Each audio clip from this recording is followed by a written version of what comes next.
બોટાદ જિલ્લા ટ્રાફિક પોલીસની ગાંધીગીરી ટ્રાફિક સપ્તાહ નિમિત્તે હેલ્મેટ ન પહેરનારા વાહનચાલકોને પોલીસે ગુલાબનું ફૂલ આપીને સન્માન સાથે હેલ્મેટ પહેરવાની અપીલ કરી।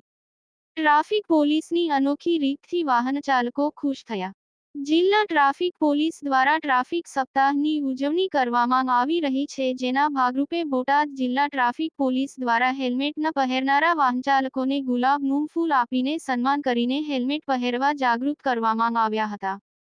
બોટાદ જિલ્લા ટ્રાફિક પીએસઆઈ એમ રાવલ અને ટ્રાફિક પોલીસના જવાનોએ બોટાદ શહેરના જ્યોતિગ્રામ સર્કલ પાસે જે વાહનચાલકોએ હેલ્મેટ ન પહેરેલ હોય તેવા વાહનચાલકોને ઊભા રાખીને દંડ આપવાના બદલે પોલીસે ગુલાબનું ફૂલ આપીને વાહનચાલકોનું સન્માન કરીને હેલ્મેટ પહેરવાના ફાયદાઓ વિશે જાગૃત કરવામાં આવ્યા હતા। ત્યારે બોટાદ જિલ્લા ટ્રાફિક પોલીસની ગાંધીગીરીથી વાહન ચાલકો ખુશ જોવા મળ્યા હતા અને જિલ્લા ટ્રાફિક પોલીસની આ ગાંધીગીરી કામગીરીને બિરદાવી હતી।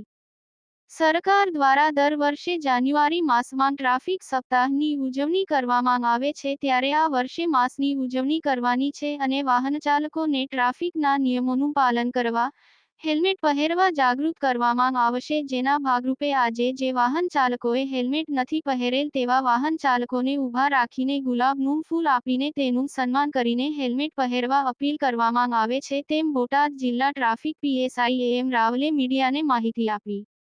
રિપોર્ટર વિપુલ લુહાર, ન્યૂઝ 14 બોટાદ। સરકારશ્રી દ્વારા દર વર્ષનું જે જાન્યુઆરી મહિનામાં ટ્રાફિક સપ્તાહની ઉજવણી થતી હતી, એ જ સંદર્ભે આ વર્ષે આખા માસની ઉજવણી થવાની પર ડે ટ્રાફિક બાબતે અવેર પબ્લિકને કરવા માટે અમે આવા પ્રોગ્રામો કરવાના છીએ। એ જ અંતર્ગત આજે અમે હેલ્મેટ જે લોકોએ નથી પહેરવું હતું એ લોકોને ફૂલ આપીએ છીએ ગુલાબનું, એ લોકોને સન્માનિત કરી છે અને એને આગ્રહ કરી છે કે તમે હેલ્મેટ પહેરો એ તમારા માટે શા માટે જરૂરી છે એ બાબતે અમે અવેર કરીએ છીએ। બસ બોટાદ શહેરમાં રાજમાર્ગો પર કયા રાજમાર્ગો પર આ રીતના કાર્યક્રમો આપવામાં આવે છે? બોટાદ જિલ્લાનો મેઇન પ્રેશર પોઈન્ટ આ છે જ્યોતિર્ગ્રામ સર્કલ। બસ આ જ જગ્યાએ કર્યું છે, કેમ કે આ પબ્લિકનો અત્યારે સાંજનો સમય અહીંયાથી વધારે જેટલા ધંધાર્થીઓ હોય છે એ લોકોનો નીકળવાનો માર્ગ આ જ છે ખાસ, એટલે અહીંયા જ કરેલું છે અત્યારે।